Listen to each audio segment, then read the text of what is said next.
에스더 이때를 위한 준비.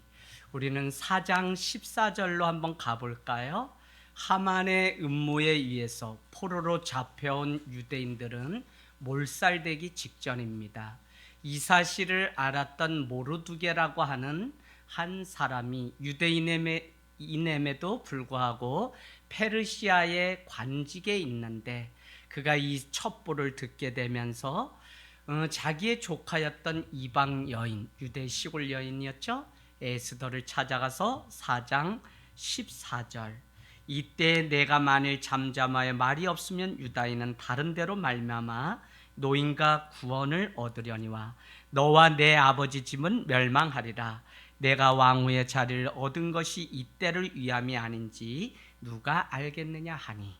그래서 제가 이 말씀을 지난해 읽다가 이 말씀 한번 전하면 좋겠다 하는데, 코로나가 발생하면서 이때를 위하여 준비하신 에스더의 이 사건처럼 이때를 위하여 우리를 예수 믿게 하고, 이때를 위하여 우리 하늘 땅 교회를 세우고, 이때를 위하여 우리에게 직장도 주시고 은사도 주시고 생명도 주셨다는 그 은혜가 막 몰려오니까 이것이 얼마나 귀한 말씀인지, 그래서 올 한 해는 에스더서를 처음으로 쭉 1장에서 10장까지 좀 나눠봐야 되겠다는 마음이 생겼습니다.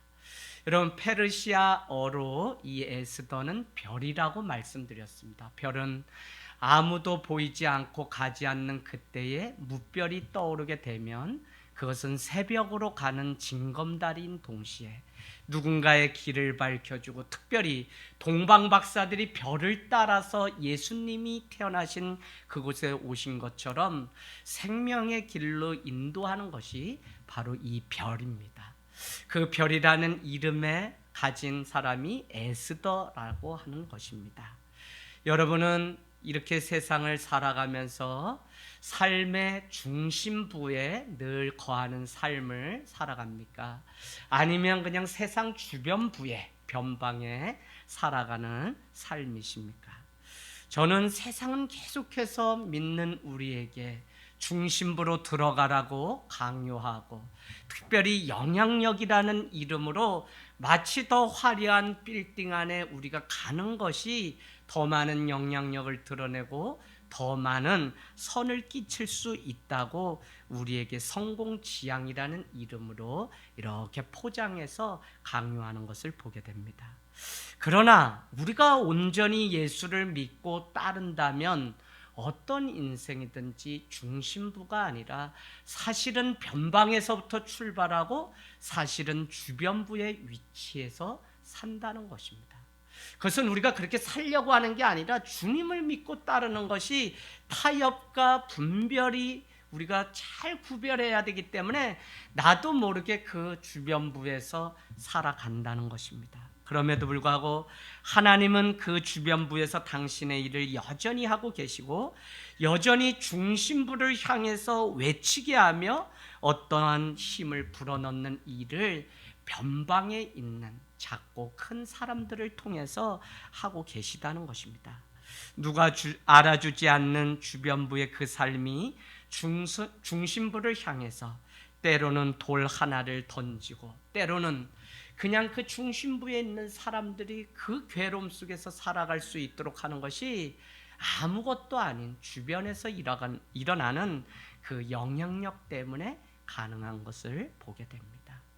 오늘 페르시아의 속국으로 포로되어 잡혀갔던 유대 사람들, 그들은 그 페르시아의 주변부 변방에 이름도 알려주지 않은 그런 삶을 살아가던 자들입니다. 그럼에도 불구하고 우리가 에스더를 읽고 10장이 끝날 쯤에 얼마나 이 주변부에서 변방에 위치한 나 같은 인생을 통해서 하나님은 여전히 일하시고, 세상의 균형추를 유지하기 위해서 중심만 있는 것이 아니라 그냥 그 화려함이 아니라 변방에 있는 그들을 통해서 균형추를 유지해가는 하나님의 원리를 보게 되면 필요하지 않은 인생은 하나도 없다는 사실을 우리가 배우게 돼요.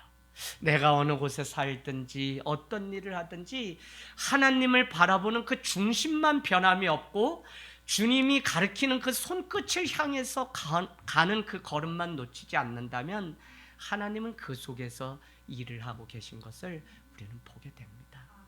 여러분, 사순절입니다. 렌트, 사순절, 예수님의 발자취를 따라가는 시간입니다.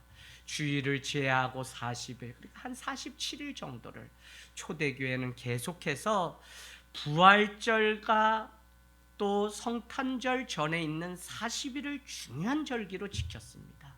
그래서 이 40일은 예수님이 이제 받을 고난과 예수님이 당할 그 아픔을 우리가 기억하고 따라가는 시간이며, 그 끝에는 바로 예수님의 부활이 기다리고 있다는, 누구나 할 것 없이 인생을 관통하는 한 가지의 주제가 있다면 그것은 고난이고, 성경은 처음부터 끝까지 우리에게 고난의 책임을 우리에게 가르쳐 줍니다. 그런 면에서 이 고난이 오늘 이스라엘 백성들에게도 있었고 우리에게도 있었고 예수님께도 있다는 것입니다. 여러분, 저는 이 중요한 일을 우리가 40일간 금식하면서 갈릴리에 찾아오신 예수님의 발자취를 따라가려고 합니다. 거기 안에는 가난한 자, 눈먼 자, 병든 자, 귀신 들린 자, 심지어는 죽은 자를 향해서도 주님이 찾아가셔서 생명이 생명되게 하시는 것을 우리는 보게 됩니다. 예수님도 척박한 땅 갈릴리 변두리에 존재하셨습니다. 그러고 보니까 예수님조차도, 우리가 그토록 믿는 예수님조차도 그는 로마라고 하는 한 시대에 그냥 저기 변두리 변방에 위치한 사람입니다. 특별히 유대교라고 하는 큰 종교 안에 하나님을 믿는 작은 소종파의 우두머리가 바로 예수님이었습니다. 그래서 아무도 그들을 괴롭히거나 뭐 이렇게 하는 일이 없는데, 그들은 유독 하나님 외에는 절할 수 없다고 해서 왕에게 절하는 것을 거부하는 율신 신앙 때문에 그들은 기독교인이 되고 그들은 핍박을 받게 된 것입니다. 여러분, 우리 기독교인의 신앙 중에 가장 중요한 것은 유일신 신앙입니다. 이 말은 다시 뒤집어 보면 세상 사람들은 여러 이름으로, 종교라는 이름으로 설명을 하면서 뭐라고 얘기하냐면 이것도 신이고 이것도 신이고 이것도 신이라고 얘기하지만, 아니요, 그것은 그냥 세상이 만들어놓은 우상에 불과하고 우리 믿는 자에게 유일한 신은 하나님 한 분 외에는 없다는 것이며, 그분과 동동되신 분이 성령님이시며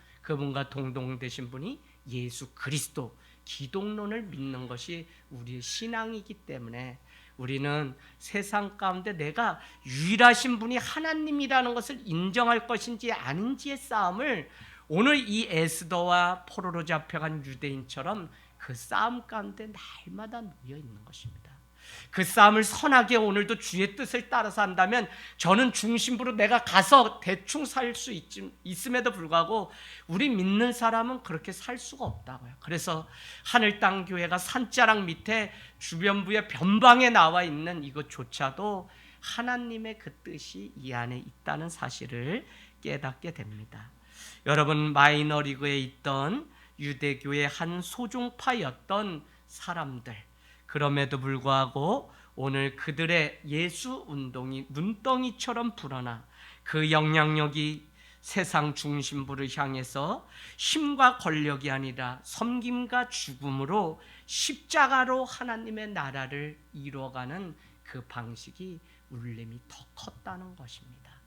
그래서 저는 지금도 교회는 이 코로나를 통해서 정말 본질로서의 이 교회가 무엇이었는지를 생각하면 우리가 더 많이 가졌다, 더 뭐 했다가 아니라 사실은 예수 그리스도를 따라서 더 낮은 자리로 내려가는 그 삶이 세상을 울리는. 그래서 부활이 왜 중요하냐? 찾아가 봤어요? 아무것도 없어요. 부활했어요. 아무것도 없음이 세상에 울리는 그 공명, 파장이 엄청난 것입니다. 그래서 기독교 신앙은 처음부터 끝까지 날마다 나는 죽었다 다시 산다고 하는 부활신앙 가지고 살아가는 신앙인 것입니다. 여러분, 오늘 말씀 지난주에 우리가 못 들었다고 해도 다시 한번 회고해 보면 주전 BC 539년에 아스루와 남유다는 그 누구죠? 바벨론에 의해서 이렇게 멸망당했었는데 그 막강했던 바벨론조차도 539년에 페르시아의 고레스 왕에게 멸망을 당하게 됩니다. 그러니까 우리는 세상의 그 힘이 자꾸 힘의 이동이잖아요. 그럼에도 불구하고 세상의 그 힘은 영원하지 않다는 사실을, 여러분, 북이스라엘을 아수르가 멸망시키게 되고, 또 이 아수르와 남유다는 바벨론은 또 누가요? 바벨론은 다시 고레스 왕에 의해서 페르시아가 또 점령하게 되고, 오늘 우리가 읽은 에스더 1장은 그리스와의 한판 전쟁을 앞두고 아수에르라고 하는 고레스 이후에 존재했던 이 왕이 큰 자치를 배설하면서 큰 문제가 생긴 것을 보게 됩니다. 오늘 이스라엘이 바벨론의 포로로 잡혀가서 이와 같이 광야 생활을 하는 것은 그들이 정말 우상을 숭배하고 율신 신앙을 저버리고 불의와 불법과 타협해서 하나님의 심판 가운데 있었기 때문에 이들이 이와 같은 엄청난 옥고를 치르고 있는 것입니다. 심지어 하나님의 집이었던 예루살렘 성전도 무너지게 되는 것을 보면 엄청난 형벌을 받고 있는 것이죠. 바벨론에는 느부갓네살이 죽게 되면서 그 힘이 현저하게 약화되고, 때마침 페르시아의 고레스에 의해서 메대를 무너뜨리게 되고, 소아시아와 인도까지 영토는 계속적으로 광활하게 펼쳐지게 됩니다.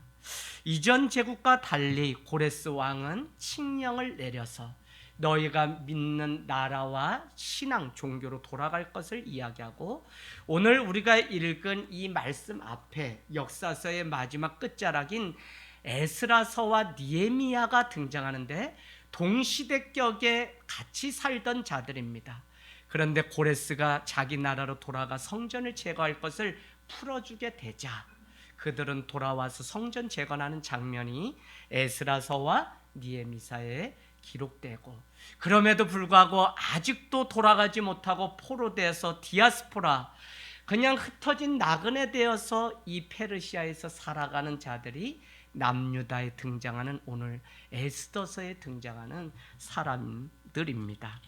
여러분, 우리도 이 세상 살아가면서 사실 흩어진 나그네 되어서 정처 없이 살아가던 자입니다. 예수 그리스도를 만나기 전에는 그냥 날마다 붙들려서 매듭 하나를 가지고 살아가던 자, 그런 자들에게 예수 그리스도가 오셨다고 하는 이것이 얼마나 놀라운 축복인지 모릅니다.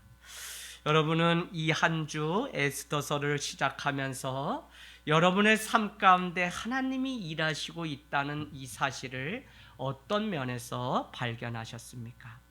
아니, 하나님의 간섭하심이 내 삶에 있다고 얼마나 많은 고백을 하면서 살아갔습니까? 중요한 것은 우리가 모를 수 있지만 여전히 여기까지 인도하시고 살게 하신, 그것이 선이었든지 악이었든지, 그것이 자유였든지, 오늘 유대인처럼 포로로 잡혀갔든지 여전히 움직이시는 하나님의 섭리 계획이 있다는 것입니다.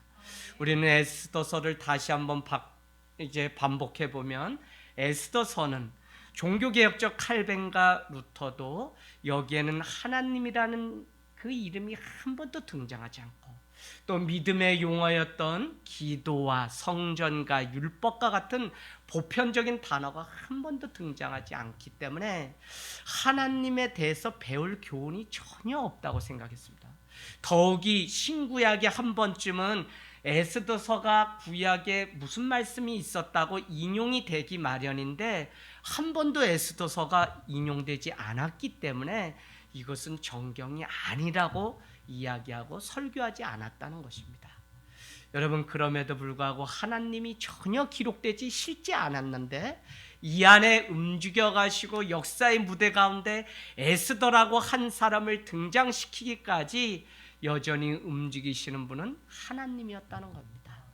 그래서 우리가 하나님 일상 속에서 성속을 나눠서 하나님 앞에 가면 거룩하고 세상에서 직장은 아무것도 아닌 이런 속된 그런 것이 아니라 정말 거룩함은 무엇이냐면 하나님의 이름을 우리가 외치지 않는다고 해도 내 삶 가운데, 내 중심 가운데 하나님이 늘 움직이시고 하나님이 여전히 내 삶 가운데, 가정 가운데, 사업장 가운데, 자녀 가운데 일하시고 있는 것을 고백하고 살아가는 그것이 진짜 하나님의 통치와 주권을 인정하는 참 믿음이라고요. 제가 이 말씀을 굳이 드리는 이유는 우리는 늘 교회 안에 와야만 거룩합니다. 그런데 여러분, 코로나를 겪어보니까 정말 거룩한 예배는 어느 곳에서든지 하나님을 인정하고 정말 영과 진리로 예배하는 것입니다.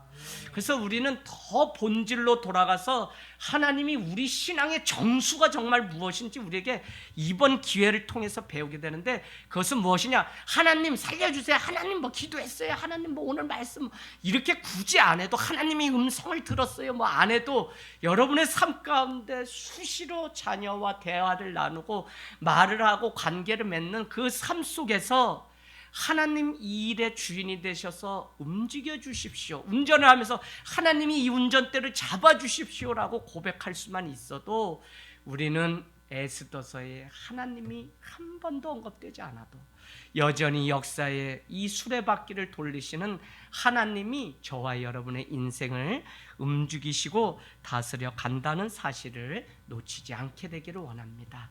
자, 여러분 한번 질문 던져볼게요. 여러분 적어놔 보시면 좋을 것 같아요. 에스더서에. 자, 그래요, 하나님이 한 번도 에스더서에 나오지 않아요. 근데 여러분께 제가 환기시키기 위해서 에스더에서 일어난 이 많은 일이 누가 하셨는지 한번 생각해 보라고 말씀드리려고 합니다. 첫 번째, 여러분 오늘 그 아수에로 왕이 1절에 보세요. 어떻게 해요? 즉위한 지 3년, 2절 3절에 보면 구스에서 인도까지 땅끝을 다 점령한 막강한 왕이 되었는데, 그는 자기의 그 4절에 보니까 나라의 부함과 위험의 혁혁함을 드러내기 위해 큰 잔치를 열게 됩니다. 그런데 중요한 것은 수상궁에 즉위한 지 제3년이 돼서 이 잔치를 열고 1절에 보니까 127지방을 다스리게 됩니다. 그래서 그리스와의 전쟁 한판을 앞두고 어떻게 해요? 이제 지방 귀족들과 이런 사람들을 초대하여 180일 동안 크게 잔치를 하던 그 잔치. 근데 7일째에 얼마나 이 주흥이 아주 막 기쁜지 그 아수에로 왕은 이렇게 제안을 합니다.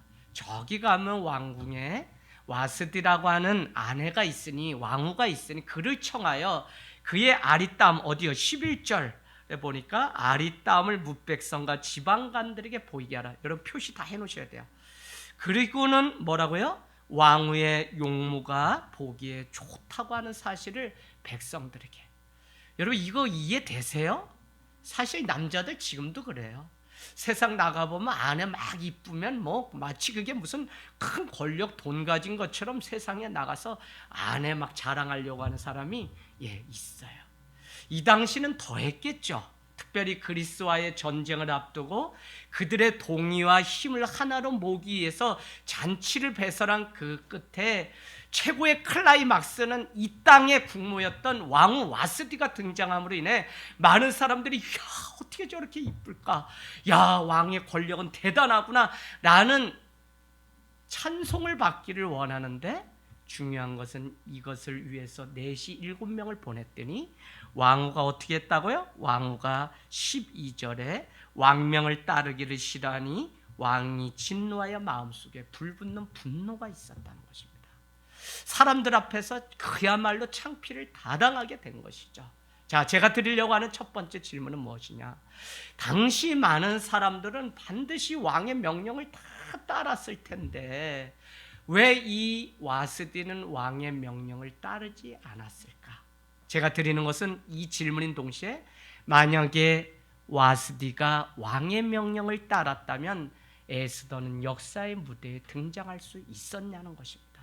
첫 번째, 자, 두 번째. 그래서 오늘 말씀 이후에 이제 그 무무관을 중심으로 7 지방 장관들이 율법과 규례에 능한 자들이 제안을 하기를 이제 뭐라고 얘기하냐면 19절 맨 끝에 조서를 내려서 이후에 이제 이 와스디는 왕을 다시 만날 수 없게 조서를 내리고 그 대신 더 나은 왕후를 이렇게 청하는 것이 좋습니다라고 제안을 했는데, 제가 드리려고 하는 것은 무엇이냐면, 어떻게 이 와스디를 대신할 이 에스더가 유대의 지방 시골의 한 사람인데, 오늘 채점자가 있거든요. 거기에는 수도 없는 사람들 앞에 그가 최고의 점수를 받고 수상궁의 왕후가 될 수 있었을까? 오늘 그의 채점자들의 눈을 가리지 않았다면 그는, 여러분, 평생 남의 나라에 와서 먹고 사는 게 죽일 텐데 뭘 먹고 살았겠어요? 무슨 때깔이 좋아서 이렇게 또 왕후가 될 수 있겠어요?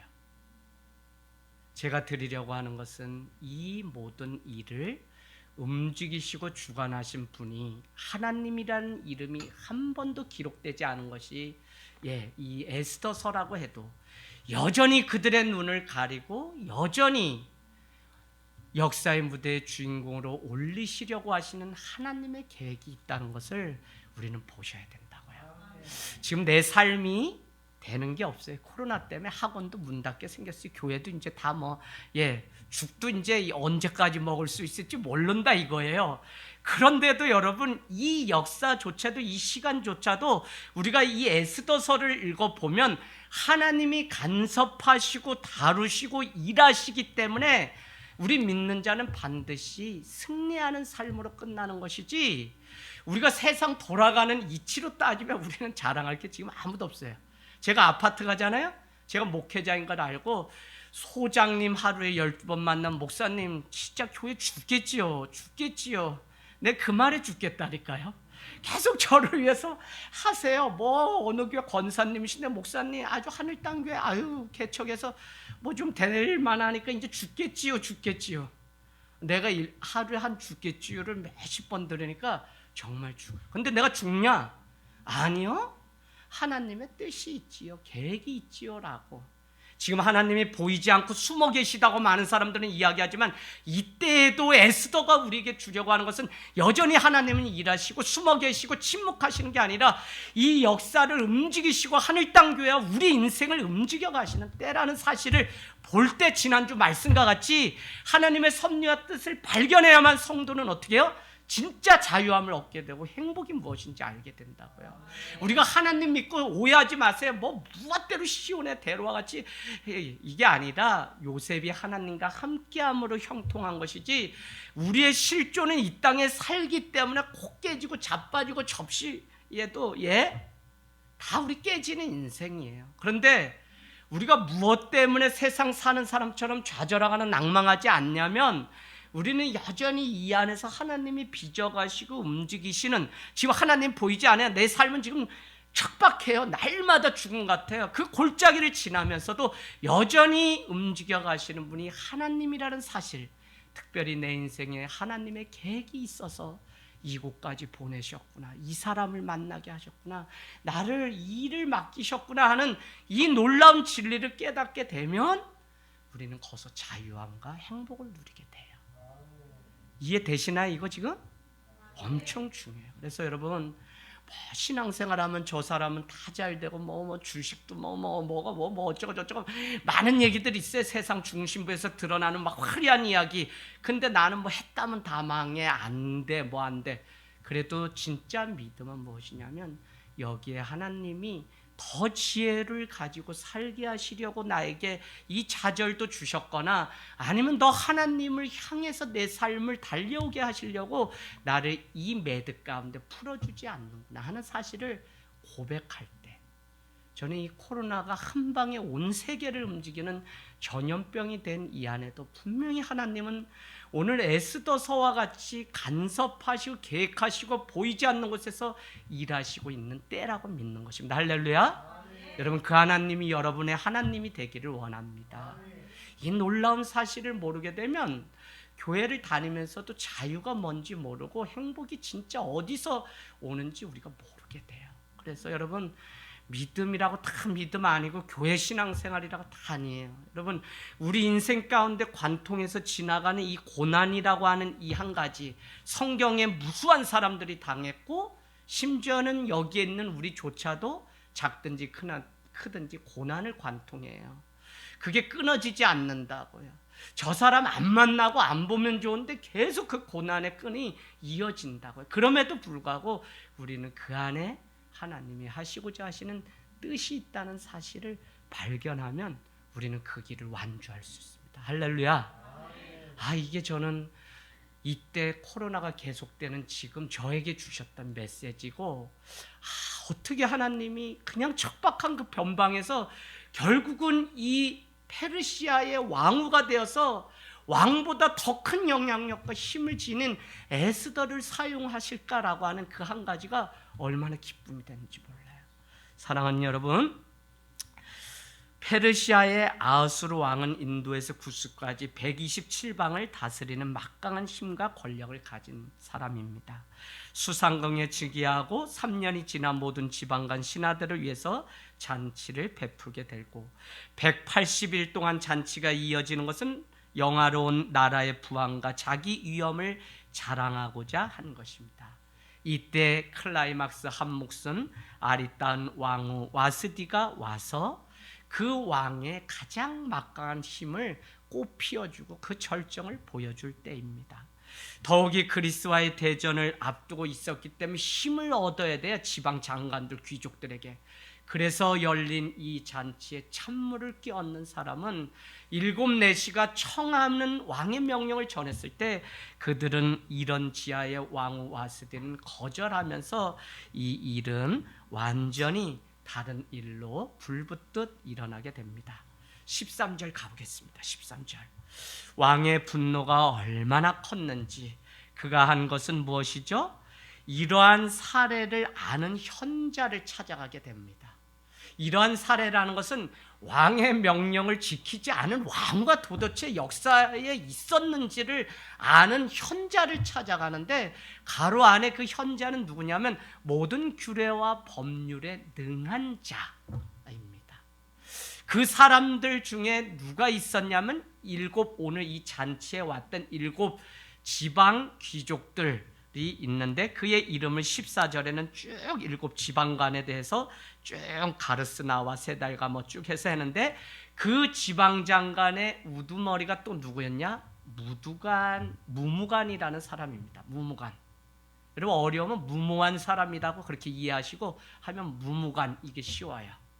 자, 그래서 어쨌거나 이와 같은 상황들이 벌어지는데 그가 이렇게 얘기합니다. 찾아와서 14절에 왕을 가까이 하여 왕의 기색을 살피고 날의 첫 자리에 앉은 자입니다. 그 7 지방관들이.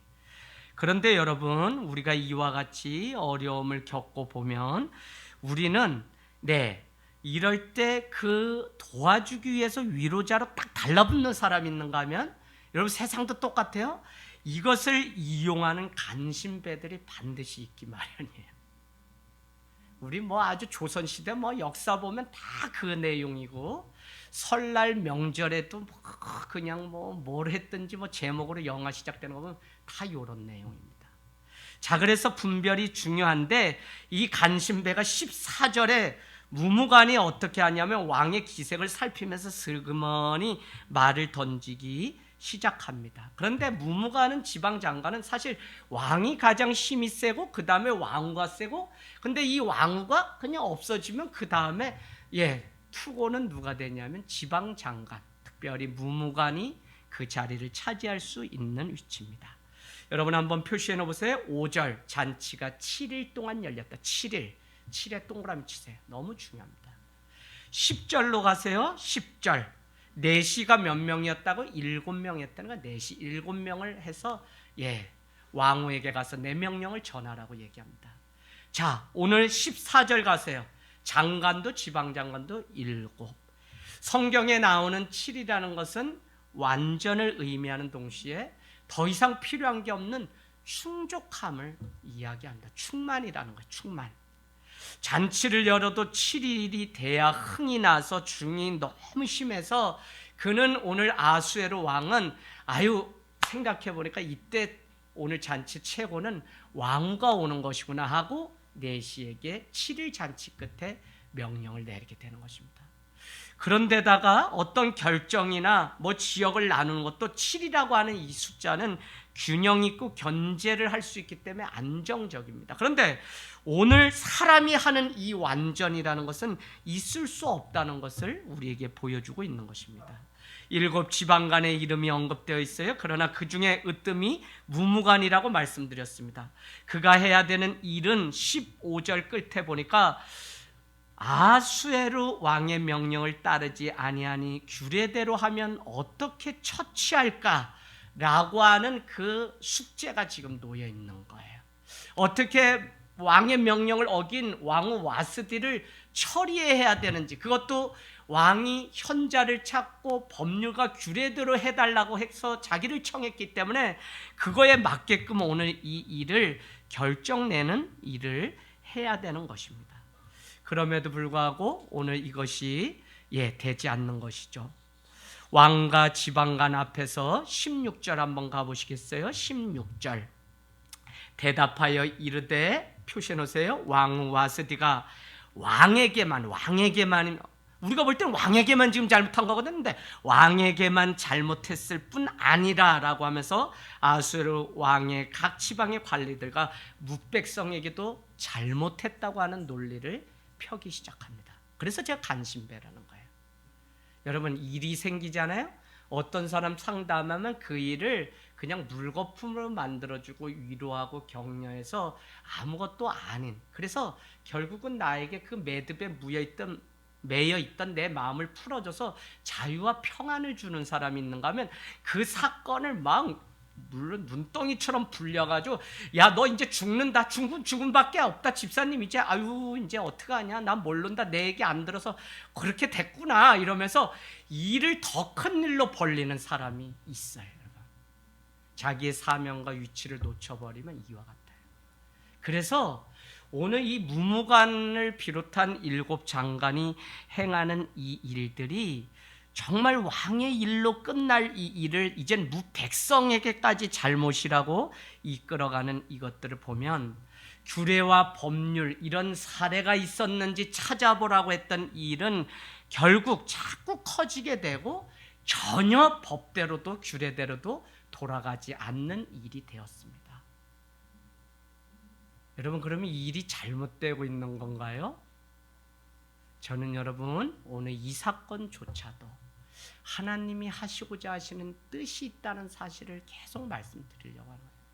요한복음 9장에 날 때부터 소경된 자가 예수님을 찾아왔습니다. 많은 사람들이 얘기합니다.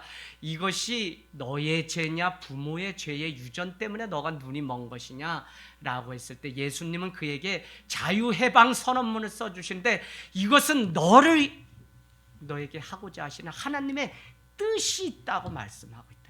눈이 먼 이것조차도 하나님이 하시고자 하신 뜻이 있다고요. 보이지 않는 것 때도. 그래서 그는 저기 가서 그냥 눈에다가 침을 바른 그냥 흙을 발라서 실로암 연못가에서 눈이 떠져서 살아계신 하나님을 간증하는 사람이 된 것입니다. 여러분은 오늘 이와 같이 무무간의 무모한 이 행동이 일을 크게 만들지만 우리는 더 큰 역사 가운데서 하나님이 진짜고 진짜 믿음, 진짜 교회, 진짜 신앙이 무엇인지를 드러내기 위해서 이 코로나와 같은 일들이 우리 안에 작고 큰 일들이 계속적으로 일어난다고 하는 이 사실도 믿음의 눈으로 보셔야 돼요. 그럼 우린 뭐냐? 더 본질로, 더 하나님께로 나아가는 삶을 살면 되는 거예요. 여기서 예배드렸다 저기서 예배드렸다 아직도 이런 시시콜콜한 거 가지고 싸울 때가 아니에요. 이제는 정말 당신이 하나님만을 예배하고 있는지가 우리 하나님 앞에 지금 이제 보여드려야 될 때지 어디서. 여러분, 자유하게 예배하십시오. 다만 여러분이 어디서 예배하는데 그 마음이 흩어져서 이제는 이것조차도 예배하지 않는 것 때문에 걱정이 되고 염려가 되고 그냥 거짓된 삶이 안타까워서 염려하는 것이지, 여러분 어디서든지 드릴 헌금 드리고 드릴 예배 드리고 만날 사람 문자로라든지 교제하고 사랑하고 얼마든지 다 돼요.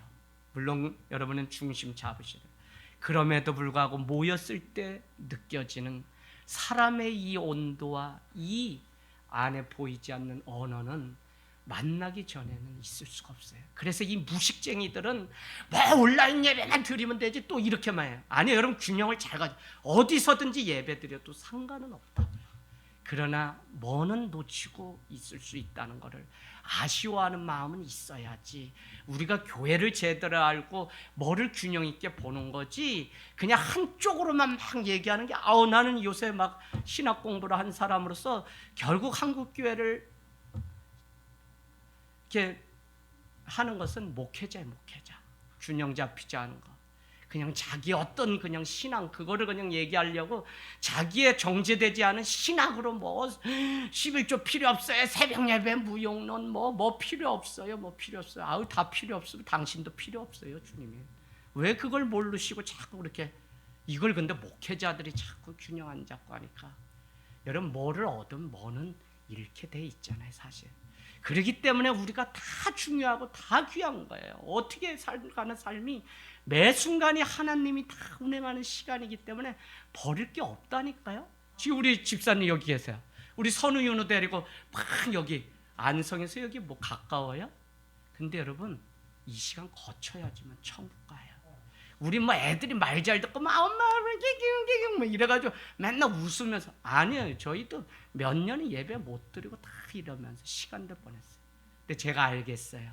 이 과정을 거쳐서 우리는 드디어 엄마의 자격, 아버지의 자격 그걸 얻어야지만 우리는 구원을 얻고 저기 천국 백성이 되는 겁니다. 여러분 우리는 오늘 이 일을 통해서 우리 삶 가운데 위기가 생기고 급할수록 분이 날수록 더 침착해야 될 이유가 있습니다. 마태복음 11장으로 가볼까요? 11장 28절 30절 저희 가정이 이번 설 명절에 예배를 같이 드렸습니다. 근데 얼마나 이 말씀이 와닿는지 너무 좋았어요. 자, 마태복음 11장 28절에서 30절 수고하고 무거운 여러분 다 예수 그리스도께로 나아오십시오. 나 예수가 여러분을 쉬게 해줄 수 있습니다. 나는 마음이 온유하고 겸손하니 나의 멍에를 메고 내게 배우십시오. 그리하면 여러분의 마음이 쉼을 얻습니다. 이것은 그 이유는 내 멍에는 쉽고 원래 내 짐은 가볍기 때문에 그렇습니다. 멍에와 짐이 왜 무거울까요? 여러분 왜 무거워요?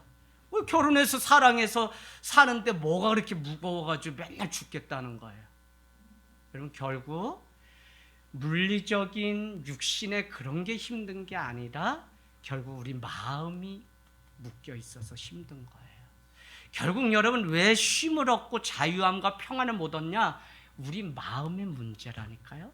근데 그 마음이 어때야 되느냐? 오늘 예수님은 온유와 겸손의 멍에를 메고 나를 따르면, 즉 온유 대신 분노를 택하고 겸손 대신 교만을 택하는 하는 자유함이 우리에게 쉼이 있을 수가 없다는 거예요. 저는 참 이 말씀을 요즘 새롭게 늘 묵상하면서 마음의 중심, 거기에 생명이 있다는 게 이런 거구나. 그래서 예수 그리스도의 마음으로 우리가 살지 않으면 조금 순간 우리는 자고해지고 교만하고 내가 누군데 이것 때문에 우리는 평안을 잃고 늘 그렇게 살아가요. 자, 그래서 오늘 이와 같을 때 마음을 잘 지키는 게 중요한데, 오늘 아하수에로 왕은 왕후의 그 문제 때문에 이미 분노가 일어났다고 어디에요? 12절 끝에 보세요. 왕이 진노하여 마음속에 불붙는 듯 하였다는 것입니다. 승질이 아주 화병이 난 것입니다. 그런데 오늘 무무관을 위시한 그 사람들로 인해서 이 일은 더 크게 일어나고 번지는 것을 봅니다. 여러분 솔직히 말해서 이 문제는 왕을 엿보인 것이지 무백성에게까지 갈 논리가 아닙니다. 결국은 하나님이 개입하시려고 이 모든 상황들을 이끌어 가신다고밖에 볼 수 없습니다. 조용히 끝이 날 일을 크게 만들어서 왕후의 자리에 있던 와지들을 끌어내서 이후로 다시는 그의 이름이 어떻게 해요? 그냥 19절 보세요. 다시는 왕 앞에 오지 못하게 하는 조서를 내려서 그 와스디를 역사의 무대에서 완전히 지워버리고 새로운 왕후를 하라고 이렇게 무무간이 청을 하는 것을 보게 됩니다. 결국은 여러분, 유대 시골 처녀였던 포르되어 잡혀온 에스더가 왕후의 자리로 올라오게 하신 이 일, 무무간을 사용하고 아수에르를 사용하고 많은 사람들을 사용해도 하나님의 관심은 에스더를 이 역사의 주인공으로 올리는 것입니다. 때로는 우리가 살아가는 삶이 이래요. 이 원리를 알면 세상 많은 인간적인 관계에 매일 필요가 없어요. 사실은 그냥 이 일을 통해서 하나님은 누군가를 역사에 그 어둠 속을 뚫고 빛 가운데 드러내기 위한 준비일 뿐이지, 너가 잘났다, 내 말이 맞다, 네 말이 맞다 할 필요도 없어요. 그것도 아까운 시간이에요. 우리는 온유와 겸손의 멍에를 메고 날마다 주님을 따라가면 됩니다. 우리는 내 뜻대로 되지 않는다고 쉽게 분노할 필요가 전혀 없습니다. 다만 하나님의 손끝을 보아야 됩니다. 이 일의 결말을 하나님이 어떻게 끝내시는지를 봐야 된다고요. 악인을 사용하고 불의와 불법을 승리하는 것 같고, 또 말이 많고 유식한 척하는 자가 사람들의 인정을 받는 것 같아도 이 일 끝에 다 밝히 드러난다면 우리는 하나님의 끝이 어떻게 펼쳐지는지를 봐야 된다는 것입니다. 그래서 오늘 무무간조차도 하나님이 이용하셔서 역사의 무대에 에스더를 준비하고 계신 것을 우리는 보게 돼요. 이게 성경입니다. 그래서 성경이나 우리의 삶 가운데 믿어도 기도하여도 더 기도하고 더 하나님을 찾아야 되는 것은 우리 인생 가운데 찾아오는 이 고난과 고통이라고 하는 이 통로 가운데 날마다 우리가 있는데, 하나님은 이 가운데서도 여전히 그 끝이 어떻게 믿는 자의 삶이 끝이 펼쳐지는지를 보여주기 위해서 오늘 나에게 이와 같은 눈물도 아픔도 주셨다는 것입니다. 코로나 전염병이 세상을 지금 삼킬 것 같습니다. 온데간데 없고 세상 권력자가 다스리는 날이 하루 이틀이 아닙니다. 그러나 우리는 믿음의 눈으로 하나님이 일하고 계심을 본다면 우리는 끝까지 신뢰하고 인내하고 참고 내게 주어진 길을 성실함으로 걸어갈 수 있다는 것입니다. 이 원리를 알지 못하면 우리는 어떻게 해서든지 나보다 힘이 센 사람을 짓밟고 무너뜨려야 승리자가 된다고 하는 그것을, 그러나 여러분, 이것은 패배자가 있는 듯 보여지는 것은 화려해 보이지만 결국 초라하게 아무것도 아닌 것으로 끝나는 역사로 바뀌어지는 것을 에스더를 통해서 보게 됩니다. 무무간이 왕에게 청하는 논리는 간단합니다. 왕후의 행위가 소문이 나면 모든 여인들이 듣게 되고 그 남편들은 멸시를 당할 거라는 것입니다. 17절 18절. 그러니 오늘이라도 바사 메대 귀부인들이 왕후를 따라 왕의 모든 지방 장관들에게, 귀족들에게 그렇게 할 것이라는 거예요. 그렇기 때문에 돌아오는 것은 멸시와 분노뿐이라고 그렇게 얘기합니다. 18절, 멸시와 분노가 많이. 왜요? 왕후가 했던 이 일을 지방의 지방관이나 뭇백성들의 아내들이 그대로 따라하게 되면 남편들이 분노와 멸시를 받아서 지방에서 막 일어날 겁니다라는 거예요. 그럴 수 있을까요? 여기가 무슨 오늘같이 SNS나 무슨 전화가 있어서 삽시간에 소문이 방이 붙여지는 것도 아닌데 어떻게 이렇게 역사의 줄기가 흘러가는지 모르겠다니까요. 여러분, 오늘 그러기 때문에 방법은 한 가지인데, 왕후가 다시는 왕 앞에 오지 못하도록 조서를 내리고 그 다음에 법률로 기록하여 변할 수 없도록 아예 어인을 직해서 왕의 명령으로 내리고, 끝에 보니까 왕후의 자리를 대신할, 그러니까 와스디보다 더 나은 자를 세우라고 무무간은 간청하면서 19절은 끝이 납니다. 자, 그러면 제가 여러분께 또 질문하는데, 오늘 에스더가 그렇다면 와스디보다 낫냐고요? 미모가 낫습니까? 아니면 집안 배경이나 출신 배경이 난 것입니까? 우리는 물론 알 수는 없어요. 그러나 도저히 상상이 가지 않는 방법으로 하나님은 지금 역사의 주관자가 돼서 계속적으로 일하신다고 하는 이것을 우리는 볼 수 있는 눈이 있어야 됩니다. 이 일이 일어나기 전 이미 하나님은 이 사건을 계획하시고 알고 계셨고 손끝이 짧아서 우리를 구원하지 못함이 아니라는 사실입니다. 분명한 것은 하나님이 하나님됨을 드러내기 위해서 우리의 삶 속에서 지켜 바라봐 주실 때가 있다는 것입니다.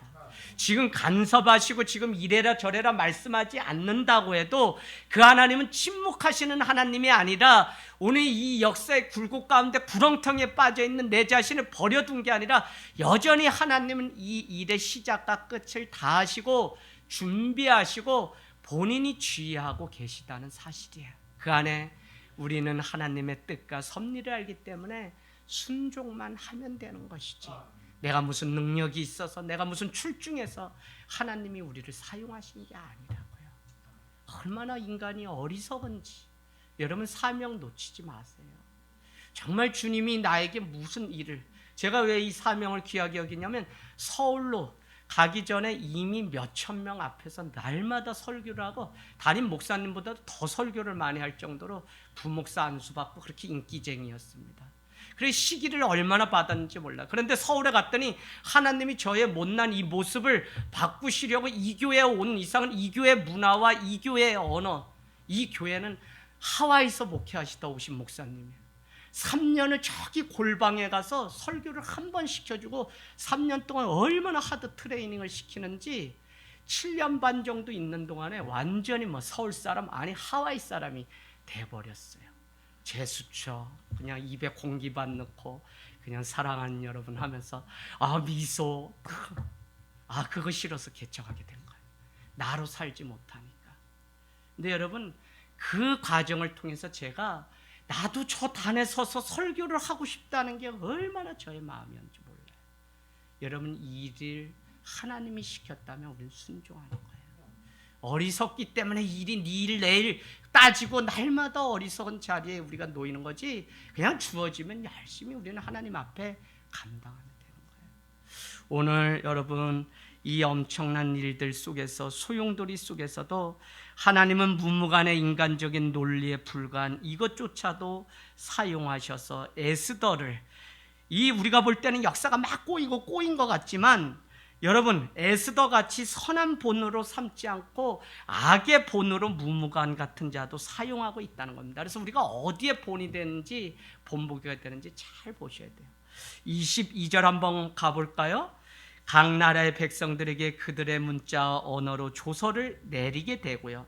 조서라는 것은 왕의 어인이 찍히면 이제 끝이 납니다. 무무간의 무모한 간언도 결국 역사의 무대 가운데 에스더를 등장하는데 사용하는 것입니다. 20절에 왕의 조서가 왜 필요하냐면 반포하여 모든 여인이 그들의 남편들을 존경하게 되리라고 하는 무무간의 이 말을 듣고 나니까 왕과 지방관들이 다 그 말이 옳다는 거예요. 그러니 그대로 시행된 것이 무엇이냐면 바로 조서를 내려서 이렇게 왕의 명령을 하다라는 것입니다. 여러분 앞으로 펼쳐질 이 많은 일들 속에서 우리는 에스더를 세워가시는 하나님이 주관자이심을 우리는 늘 보아야 됩니다. 오늘 그가 아버지의 마음으로 당신의 자녀를 바라보고 계신 하나님, 오늘 왕후 선발에서 점수를 매기는 채점자들의 눈을 가려서라도 가장 빛나는 사람으로 에스더를 만들어 가시는 하나님의 이 섭리, 우리의 실존이 무엇이냐? 우리 자녀가 부족합니다. 우리 자녀가 성적이 안 납니다. 그러면서도 부모는 뭘 기도하냐? 우리 자녀를 하나님 붙여주세요. 대학문 열어주세요. 유학기 열게 해주세요. 왜 기도해요? 그럼 그게 믿음 없고 잘못된 거네? 아니요. 오늘 하나님의 그 섭리를 믿기 때문에 우리는 하나님이 일하시, 우리의 능력은 이제 안 되고 하나님이 채점자의 눈을 가리든지 얘가 어떻게 찍었는데 3번이 맞든지 어떻게 하든지 하나님이 이제 일하시기를 바라시는 믿음 때문에 우리는 기도하고 나가잖아요. 그게 우리 실존이에요. 여러분 사람이 어떻게 와요? 이때 교회에 문 사람이 와요. 그래도 기도 안 하냐? 아니요. 사람 보내달라고 기도해요. 밤마다 와서 기도해. 그랬더니 하나님이 이 코로나 기간에 10명을 등록시켰어요. 여러분이 다 보질 못했지만 한 번씩은 다 왔다 가셨어요. 제가 다 기도해주고 병원 신방까지 벌써 갔다 오고 다 해요. 무슨 일이냐? 하나님은 우리의 생각 너머에서 벌써 일하시고 당신이 역사의 주인공이 되셔서 만들어 가신다는 것입니다. 자, 이제 이렇게 돼서 오늘 말씀의 끝은 이제 왕후 선발 대회에 누가 에스더라고 하는 한 여인이 참여하게 되었다는 거예요. 모르드게가 이 소식을 듣고는 가장 먼저 가서 자기의 조카였던 이 에스더에게 이런 일이 있으니 너가 한번 참가해봐라 라고 이야기하고, 왕은 그로부터 한 달간 그 화장품과 같은 향유를 참가하려고 하는 모든 여인에게 내리게 되고요. 2장에 가면 그걸 바르고 이제 왕 앞에 와가지고 이렇게 하는데, 중요한 것은 어떻게 최고의 득점을, 여러분 싱 어게인 보셨나요? 저는 쫄깃쫄깃해서 죽겠더라고요. 이재철 목사님 아들 이승윤 청년이 결국 1위를 하게 되었는데, 제 생각에는 분명히 쟤를 점수를 주고 제가 1등일 거라고 제가 생각했는데, 이게 완전히, 저는 승윤이의 그 자유분방함, 너는 목사 아들이라는 말을 한 번도 듣지 않도록 키웠기 때문에, 그가 목사 아들인지도 모를 정도로 자유로운 영혼이기 때문에 토해내는 그 영혼의 그 불이 있어요. 장점입니다. 그럼에도 불구하고 더 다른 사람을 제가 점수를 매겼는데 안 돼요. 왜요? 채점자들은 그 사람의 그것을 더 좋게 보았고 그에게 점수를 주었기 때문에 그래요. 저는 이 모든 우리가 살아가는 일들, 눈물을 흘리고 고통, 또 지워버리고 싶고 하는 많은 우리 인생의 매듭들을 안고 살아갑니다. 이 매듭이 속히 풀려지고 잊혀지고 없는 일이 되고 하면 너무 좋은데도 여전히 그걸 끌어안고 우리는 고민하고 상처 가운데 살아갈 때가 얼마나 많은지 몰라요. 저도 이 장남이라는 게 얼마나 저한테, 전 이번에 하나님이 나인데 휴가를 주셨나? 그런 생각이 들더라고요. 그래서 아침에 예배를 드리고 하나님 번뜩 준 지혜가, 야, 세배 영상으로 찍어서 보내면 되지 해서 우리가 했는데, 이걸 뭐 누가 눌러줄 사람이 없으니까 제가 가서 카메라를 세워놓고, 예, 저희 세배 드리겠습니다, 또 누르고 와가지고 넷이 쪼로리 서서 할머니 할아버지 새해 복 많이 받으세요 하고 인사하고, 또 가서 제가 누르는데 엎드려가지고 해서 일어나야 되는데 우린 벌써 엎드렸을 때 웃음이 다 터져서, 뭔 놈의 세상이 이렇게 돼가지고 우리가 지금 뭐 하는 건가 싶었는지 애들도 다 웃어요. 그래서 겨우 일어나가지고 해서 영상을 보냈어요. 그랬더니 반응들이 오는데 처갓집에서도 바로 왔어요. 찍어서 뭐라고 왔냐면, 우리 세배 잘 받았으니 절값을 보내게 계좌번호 찍어달라는 겁니다. 그래서 애들이 뭐 올해는 장사도 안 되고 뭐 이렇게 코로나라고 나까지 죽어야 되나 뭐 투덜투덜하다가 그거 알게 되면서 바로 쌌더니 바로 입금이 되면서, 예, 하나님은 이렇게 균형을 맞춰 가시는 분이에요. 그래서 어떤 사람 눈물도 있고 어떤 사람 웃음도 있고 가난도 있고 부도 있고, 예, 그러나 균형을 유지해 가시기 위해서 하나님은 여전히 이 역사의 추를 당신이 움직여 가시는 것들을 우리는 보게 돼요. 사랑하는 여러분, 오늘 아무리 기회가 왔어도 자신이 준비되지 않으면 안 되는 것이죠. 오늘 에스더는 오늘 그 일을 위해서 이제 준비해야 됩니다. 저는 지금 에스더가 이때를 위해 필요한 하나님의 일하심이라고 말씀드렸습니다. 많은 이들이 지금 하나님이 숨어 계시다고 생각합니다. 그러나 모든 희망과 꿈을 체념하고 살아가던 포로 시대에 에스더의 등극은 우연이 아니라 하나님의 준비된 섭리였다는 것입니다. 시골 처녀요, 저들이 보기에는 오히려 포로된 이방 여인에 지나지 않았지만, 이것이 그를 평가할 수 있는 전부가 아니라 보여지는 겉모양으로 어떤 일을 단정하나 판단하면 안 된다는 것을 우리에게 보여줍니다. 오히려 에스더서는 하나님이라는 단어가 한 번도 등장하지 않아도 일하시고 계시는 분이 여전히 우리가 아니라 하나님이었다는 것을 보여주세요. 우리는 우리의 열심으로 우리의 인생을 만들어가지만 하나님의 다루심과 사용하심을 순종하는 이 과정이 없다면 역사의 수레바퀴를 움직여 가시는 하나님의 쓰임 가운데 우리도 살지 못하는 것이죠.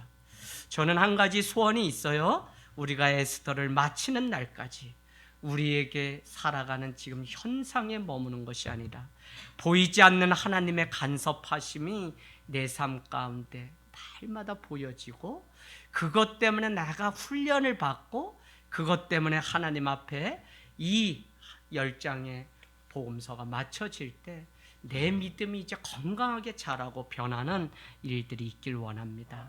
말씀이 맞춰지는 날 우리는 드디어 하나님이 일하셨구나라고 고백하게 될 것입니다. 더욱이 나보다 먼저 일하시는 분이 하나님이라는 사실을 알게 되고, 우리는 더욱 그분 앞에 기도하고 어느 때에 놓이든지 하나님을 예배하는 하나님의 백성. 사실 저는 이 에스더서를 예배 관점으로 앞으로 볼 수도 있습니다. 읽으면 읽을수록 왕을 아련하기 위하여 준비하는 신부의 모습이 사실 이 땅에 살아가는 우리의 모습이고, 자기의 온몸을 치장하고 가꾸고 아름답게 성결하게 만들어서 오늘 왕의 눈에 들게 되는 이 많은 과정은 또 하나의 예배가 무엇인지 우리에게 가르쳐주는 편지입니다. 사랑하는 여러분, 여러분보다 먼저 일하시고 준비하시는 하나님을 날마다 보는 은혜가 있기를 주님의 이름으로 축복합니다.